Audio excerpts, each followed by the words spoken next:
Bonjour tout le monde, vendredi 8 novembre, j'ai le grand plaisir de vous retrouver et le grand plaisir de remarcher sur le chemin qui me mène de Poitiers à Rome. Alors pour ceux qui me découvriraient avec cette vidéo, rapidement, je m'appelle Vianney, j'ai 54 ans, je suis de Poitiers et j'ai démarré en juin 2023 un pèlerinage de Poitiers à Rome que je réalise par chapitre. Et donc là je viens d'entamer le 9e chapitre. Je me trouve à Aoste en Italie depuis ce matin. Nous sommes bien en Italie. Ici, une statue de Jules César. Au milieu de ce jardin public, une statue de Victor Emmanuel, premier roi d'Italie et roi de Sardaigne et duc de Savoie. Il est représenté en chasseur, le roi chasseur. Ici, le prieuré de Saint-Bénin, avec un clocher roman du XIIe siècle. Nous voilà devant la cathédrale Sainte-Marie d'Aoste. Donc on va s'approcher pour aller voir notamment ce porche où il y a de nombreuses statues et fresques.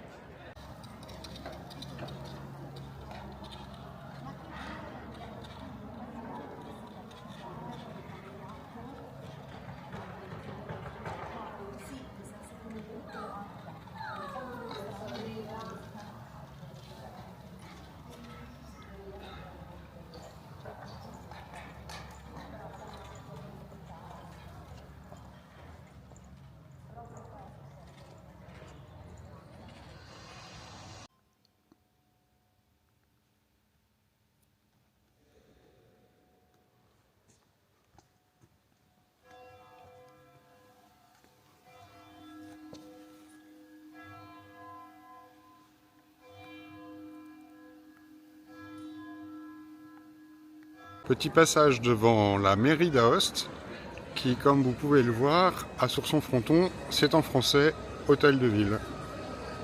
On voit les sommets enneigés. Je me trouve devant la porte prétorienne. Ces trois arches, elles ont été construites en 25 avant Jésus-Christ. Et c'était l'entrée, c'est toujours d'ailleurs l'entrée sud de la ville.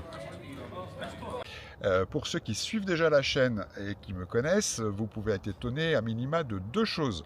La première, c'est que je n'ai pas marché depuis début juin.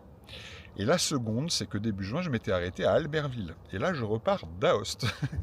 Donc, il s'est passé deux choses. La première, c'est qu'arrivé en juin, j'ai fait le constat que de m'absenter une fois par mois, quasiment comme je l'ai fait sur toute l'année scolaire 2023-2024, ça posait des petits problèmes économiques. Parce que je dirige une petite entreprise, une agence de web marketing depuis 15 ans maintenant. Et dans cette agence, nous ne sommes que deux. J'ai une salariée en alternance, en apprentissage.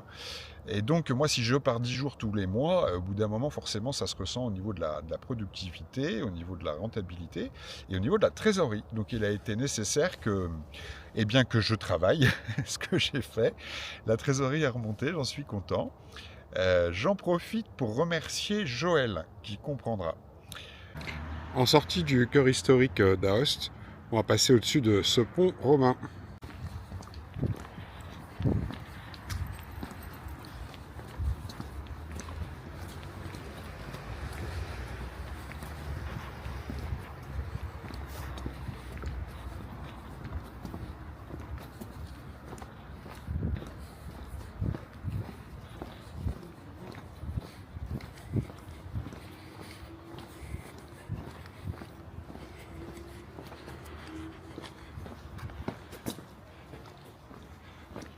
Vous noterez que les rues ont des noms français.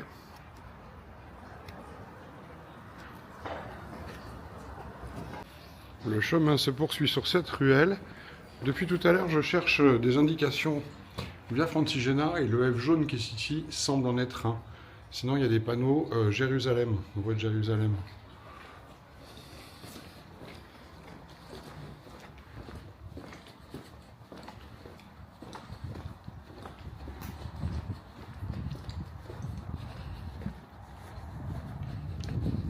La deuxième source d'étonnement pour vous peut-être, c'est que je reparte d'Aoste. Je suis à Aoste en Italie, bon très bien, mais j'ai pas fait le tronçon Albertville à Aoste. Eh bien ne pensez pas que je veuille zapper les Alpes. C'est simplement que j'ai eu l'intention de faire ce tronçon début octobre, autour du 1er octobre. Et quelques jours avant, j'ai appelé l'hospice du Petit Saint-Bernard. Et la dame qui tient cet hospice m'a dit, mais en gros que c'était pas faisable, quoi. C'est-à-dire qu'il avait déjà pas mal neigé, qu'il allait beaucoup neiger, que le col n'allait pas être déneigé, pas praticable, et qu'elle a fermé l'hospice au 1er octobre.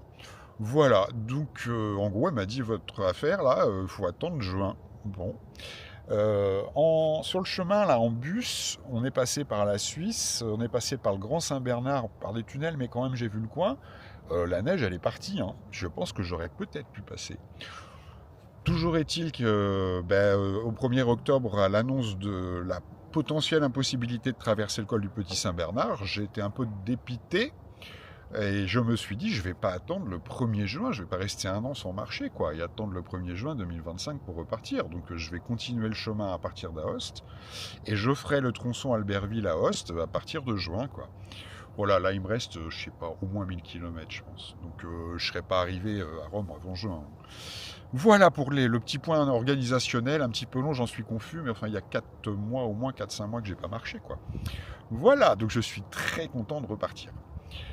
Voilà, on va dire au revoir à Aoste en passant devant ce petit lieu de prière.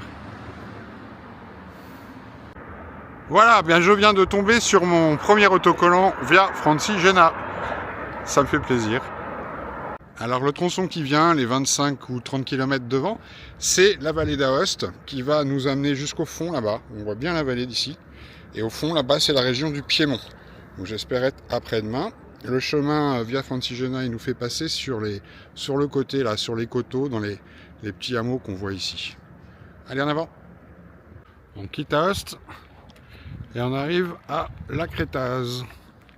Et nous voici maintenant à Chausseau, où on va monter pour voir l'église.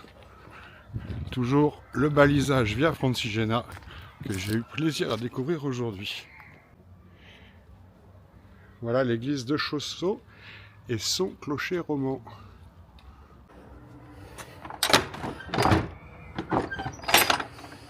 Église fermée malheureusement. Avec le contre-jour, je sais pas trop ce que ça va donner. Mais regardez ce temps magnifique. Vraiment superbe. Et les paysages sont plutôt pas mal. Un monument aux morts italien.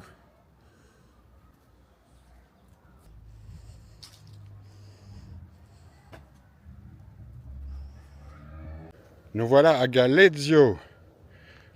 Le temps est toujours aussi sublime ainsi que les paysages.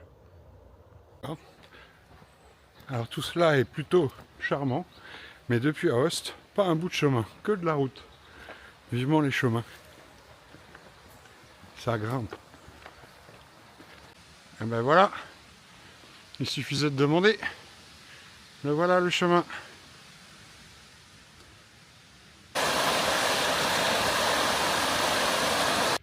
Je suis déjà en train de chercher mon lieu de bivouac et je pense que je vais trouver quelque chose de sympa là-haut parce que c'est en espalier là, donc il doit y avoir des endroits plats et en suivant ce chemin là je devrais pouvoir y arriver. On va aller voir.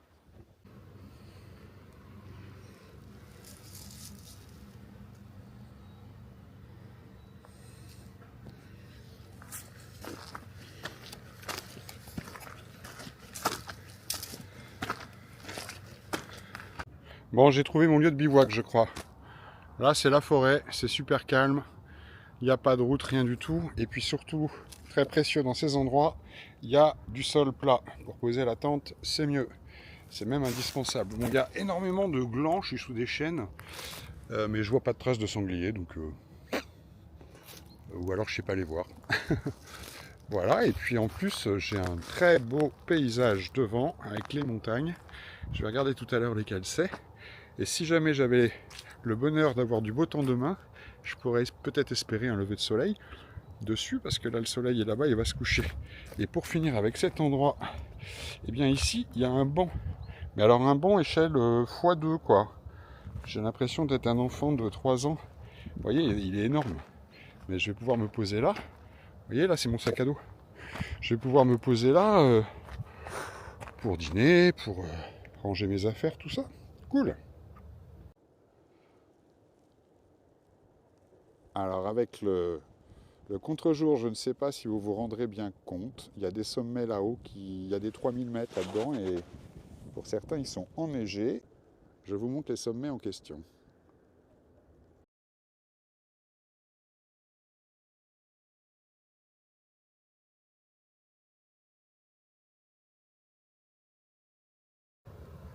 Il est 17 heures et le soleil se couche là-bas derrière les montagnes. Je suis toujours sur mon banc et j'ai déjà installé mon couchage. En fait, j'ai décidé que j'allais m'installer sur le banc, que j'allais dormir sur le banc. Ils annoncent -1 cette nuit. Ceci étant, le banc, il a l'avantage d'être plat, d'être loin du sol. Et donc voilà, ma petite installation avec mon matelas auto-gonflant qui est en train de gonfler. Mon duvet, c'est un 0 degré confort, qui peut être un peu léger, mais je suis pas frileux. Et puis j'ai rajouté une couverture de survie, c'est notamment pour me protéger de la rosée. Voilà, il reste à faire la popote. Alors aujourd'hui déjà pas mal de rencontres. J'ai croisé 5 ou 6 personnes avec qui nous avons discuté. Je retiens en particulier une dame italienne de 81 ans qui connaît bien la France, qui parle bien français. On a eu un entretien vraiment charmant. J'ai discuté avec d'autres personnes croisées et de manière plus significative avec un couple là, sur le banc. C'est un lieu de promenade ce banc. Et elle est italienne, lui il est australien, il parle américain. Et on a eu un échange long, sympathique comme tout. J'ai fait une petite photo souvenir, je vous montre.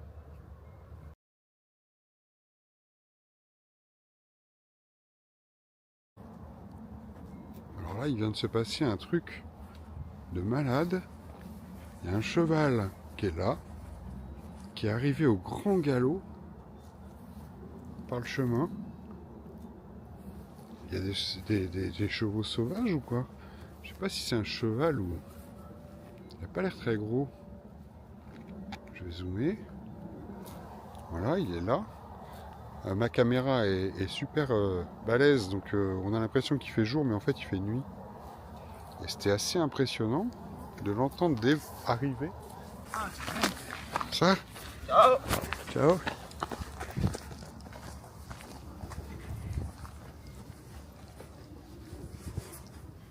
Bon, puis alors, il y a des gens aussi. Bon, mon petit coin tranquille, il n'est pas si tranquille que ça. Et le cheval, il est arrivé par là, à grand galop, c'était bizarre. Bon, on va voir quel genre de surprise m'attend encore. 17h44, je prépare le dîner à la lampe frontale.